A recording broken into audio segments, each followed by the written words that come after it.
ಬೇರೆಯವರೊಂದಿಗೆ ಮಾತನಾಡುತ್ತಿದ್ದಾರೆ. ನೀವು ಕಾಯಬಹುದು. Hello hello, ಯಾರು? ಇಲ್ಲಿ ನಾನು ರವಿ ಅಂದ್ಬಿಟ್ಟು ಮಾತಾಡ್ತಾ ಇರೋದು. ಹೇಳಿ. ಫೋನ್ ಮಾಡಿದ್ರಾ ಇವರು ಸುಧಾ? ಯಾವ ಸುಧಾ? ಯಾವ ಸುಧಾ ಅಂದರೆ ಈಗ ಫೋನ್ ಮಾಡಿದ್ದಿದ್ದು ಯಾರು ನಿಮಗೆ? ನನ್ಗೆ ಯಾರು ಫೋನ್ ಮಾಡಿಲ್ಲ, ಹೇಳಿ. ಯಾರು ಮಾಡಿಲ್ಲ? ಮತ್ತೆ ಯಾಕೆ ನಂದು ಬಿಸಿ ಬರುತ್ತೆ? ಅಯ್ಯ, ಕರೆ ಮಾಡುತ್ತಿರುವ ವ್ಯಕ್ತಿಯು ಬೇರೆಯವರೊಂದಿಗೆ ಮಾತನಾಡುತ್ತಿದ್ದಾರೆ. ಹಲೋ ಹಲೋ, ಯಾರು ನೀವು? ಪುನಃ ನೋಡಿ ಅಲ್ಲಿ ಬಿಜಿ ಇಟ್ಕೊಂಬಿಟ್ಟು ಯಾರ ಜೊತೆ ಮಾತಾಡ್ತಾ ಯಾರ ಜೊತೆನೂ ಇಲ್ಲ ಅಂತ ಸುಳ್ಳು ಬೇರೆ ಹೇಳ್ತೀರಾ ಅನ್ನ ತಿನ್ನೋ ಬಾಯಲ್ಲಿ. ಯಾಕೆ ಜಾಸ್ತಿ ಮಾತಾಡ್ತಾ ಇದೀರಾ? ಯಾಕೆ ಅಂದರೆ ಕೇಳಕ್ಕೆ ಇಲ್ಲಿ ಬಿಸಿ ಬಂತು, ಒಪ್ಕೋಬೇಕು, ಏನೋ ಮಾತಾಡ್ತಿದ್ದೆ ಅವ್ರ ಜೊತೆ ಇವ್ರ ಜೊತೆ ಅಂತ ಅಂದ್ಬಿಟ್ಟು ಬತ್ತೇನೇ ಇಲ್ಲ ಅಂತ ಒಳ್ಳೆ ಉಸಿರು ಒಳ್ಳೆ ಥರ ಆಡಿದ್ರೆ ನಾವ್ ಯಾರ ಜೊತೆ ಮಾತಾಡ್ತೀವಿ, ನಿಮ್ಗೇನು? ಅದನ್ನೇಪ್ಪ ನೀವು ಮಾತಾಡ್ಕೊಂಡು ನೀವು ಹೆಂಗಾರ ಆಳ್ ಬಿದ್ದೋಗಿ ಅದನ್ನೇ ಹೇಳಿ ಬೊಗಳಿ ಹಿಂಗೆ ಮಾತಾಡ್ತಾ ಇದ್ದೀನಿ ನಾನು ಅಂತ ಅಂದ್ಬಿಟ್ಟು ಯಾರ ಜೊತೆ ಇಲ್ಲ. ನೀನ್ ನೆಟ್ಟಿಗೆ ಮಾತಾಡ ಫಸ್ಟ್. ನಾನು ಯಾರ ಜೊತೆಗೆ ಮಾತಾಡ್ತೀನಿ? ನನ್ನ ಮೊಬೈಲ್ ನನ್ನ ಇಷ್ಟ, ನೀನ್ ಹೇಳೋದು. ಏಯ್, ನಿನ್ನ ಮೊಬೈಲು ನಿಮ್ಮ ಅಪ್ಪನ ಮೊಬೈಲ, ಮಾತಾಡ್ಕೊ ನಿನ್ನ ಪಾಡಿಗೆ ನೀನು ಹೆಂಗಾರು ಅದನ್ನೇ ಹೇಳ್ಬಿಟ್ಟು ಏನೋ ಮಾತಾಡ್ಕೊ. ಅದು ಬಿಟ್ಬಿಟ್ಟು ಮಾತಾಡೇ ಇಲ್ಲ ಅಂತ ನನ್ನ ಜೊತೆ ಸುಳ್ಳು ಹೇಳಿದ್ರೆ ಡೌ ಮಾಡಿದ್ರೆ ನೀವು ಮಾತನಾಡು. ಹಲೋ, ಮತ್ತೆ ಮಾಡುವ. ನೀವು ಕರೆ ಮಾಡುತ್ತಿರುವ ವ್ಯಕ್ತಿಯು ಬೇರೆಯವರೊಂದಿಗೆ ಮಾತನಾಡುತ್ತಿದ್ದಾರೆ.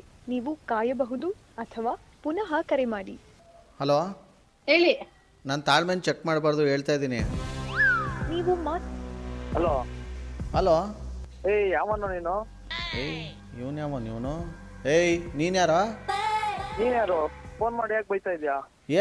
ಏನಂತ ಬೈದೆ? ಏನು ಕೇಳಿಸ್ತು ನಿನಗೆ? ನೀನ್ ಹೆಂಗ್ ಬೈತಾ ಇದ್ಯಾ ಅವಳಿಗೆ? ನಿನ್ಗೇನು ಕೇಳಿಸ್ತು? ನಾನು ಏನಂತ ಬೈದೆ? ಏಯ್ ಯಾವನ ನೀನು? ಬೇಡ, ನಿಜವಾಗ್ಲೂ ನಾನು ಸುಮ್ಮನೆ ಸಮಾಧಾನವಾಗಿದ್ದೀನಿ, ಕೆಣಕ್ಬೇಡಿ ನನ್ನ. ಏಯ್ ನೀನ್ ಫೋನ್ ಮಾಡ್ಬಿಟ್ಟು ನಾನು ಯಾಕೋ ಕೆಡಿಸ್ಬೇಕು? ಲೇ, ನಿನ್ಗೆ ಯಾವ ಹುಚ್ಚನಾಗಿ ಫೋನ್ ಮಾಡಿರೋದು? ನಾನು ಮಾಡಿರೋದು ಈ ಹುಡುಗಿಗೆ ಫೋನೇ ಬಂದಿಲ್ಲ ಅಂತ ಹೇಳ್ತಾಳೆ. ನನಗೆ ನೋಡಿದ್ರೆ ವೆಯ್ಟಿಂಗ್ ಅಂತ ಬರುತ್ತೆ. ಏನಕ್ಕೆ ಬಾಯ್ ಬಿಟ್ರೆ ಸುಳ್ಳು ಹೇಳ್ತಾಳಲ್ಲ ಈ ಹುಡುಗಿ. ಏನ್ ರೀಸನ್ ಫೋನ್ ಮಾಡಕ್ಕೆ? ಫಸ್ಟ್ ಕೇಳ ಹುಡುಗಿನ ಏನು ಮಾತಾಡೋದಂತ. ಏನು ಫೋನ್ ಮಾಡಿದ್ಯಾ ಫಸ್ಟ್ ಆಫ್ ಆಲ್ ಅದನ್ನ ಹೇಳು. ನಾನು ಬಿಸಿ ಬಂದ್ರೆ ನಿಮಗೇನು ಪ್ರಾಬ್ಲಮ್? ನನಗೇನು ಪ್ರಾಬ್ಲಮ್ಮು? ನೀನ್ ಯಾರು ಫೋನ್ ಮಾಡಕ್ಕೆ? ನಂಬರ್ ಸಿಕ್ತು? ಏಯ್ ಒಬ್ರು ಮಾತಾಡ್ರೋ, ಇದೇನು ಇಬ್ಬಿಬ್ರು ಮೈ ಮೇಲೆ ಬಿದ್ರಿ ಹೆಂಗೆ ಒಬ್ಬನ ಮೇಲೆ ನೀವು? ಹಾ, ನೀನ್ ಹೆಂಗ್ ಫೋನ್ ಮಾಡ್ತೀಯಾ? ಅದು ನೀನೇನು ನನಗೆ ಕೇಳ್ತೀಯಾ? ನೀನೇ ಅವನ ಸಂಜೆ. ಏಯ್ ಮೌನವಾಗಿದ್ರೆ ಸರಿ, ಬಂದ್ಬಿಡ್ತದ ಬಾಯಿಗೆ. ನನಗೆ ಹೇಳ್ತಾ ಇದ್ದೀನಿ ಕೇಳೋ. ಉದ್ದಾಯ್ತಾಯ್ತು ನಿಂದು. ಅದು ಯಾವನೋ ನೀನು ಎಲ್ಲಿ ನಿಂತ್ಕೊಂಡು ಮಾತಾಡ್ತಿದ್ದಿ, ಎಲ್ಲಿ ಕೂತ್ಕೊಂಡು ಮಾತಾಡ್ತಿದ್ದ ಗೊತ್ತಿಲ್ಲ. ಇವಳೊಳ್ಳೆ ಇಲ್ಲಿ ಇಬ್ರು ಹುಡುಗರು ಗಂಡಸರು ತಂದು ಹಾಕ್ಬಿಟ್ಟು ಅಲ್ಲಿ ಕೂತ್ಕೊಂಡು ನೋಡಲ್ಲಿ ಗುಂಡ್ಕಲ್ತಾರ. ಏ ದಿವ್ಯಾ ಸದ್ಯಕ್ಕೆ ಇವ್ರ ನಂಬರ್ ಯಾರು ಕೊಟ್ಟರು? ಅವ್ರು ಫೋನ್ ಮಾಡಿ ಕಾನ್ಫರೆನ್ಸ್ ಕಾಲ್ ಹಾಕ್ಸೋಣ ಬನ್ನಿ. ಹಲೋ, ಇದು ಯಾರು ಶರತ್ತ ಮಾತಾಡೋದು? ಹೌದು, RJ ಸುನಿಲ್ ಅಂದ್ಬಿಟ್ಟು ಈ ಕಡೆಯಿಂದ. ಹಾಂ ಸರ್ ಹೇಳಿ. ಯಾರ ನಂಬರ್ ಕಳಿಸಿದ್ರಿ? Friend sir. ಹೌದಾ, ನಿಮ್ಮ ಫ್ರೆಂಡಿಗೆ ಕಾನ್ಫರೆನ್ಸ್ ಕಾಲ್ ಹಾಕ್ತೀರಾ? ಹಾಂ ಸರ್, ಓಕೆ. ನಮ್ಮ ಫೋನು ಇದು ಬ್ಲ್ಯಾಕ್ ಹಾಕ್ಬಿಟ್ಟೆ ಸರ್ ಅವರು. RJ Sunil, prank calls.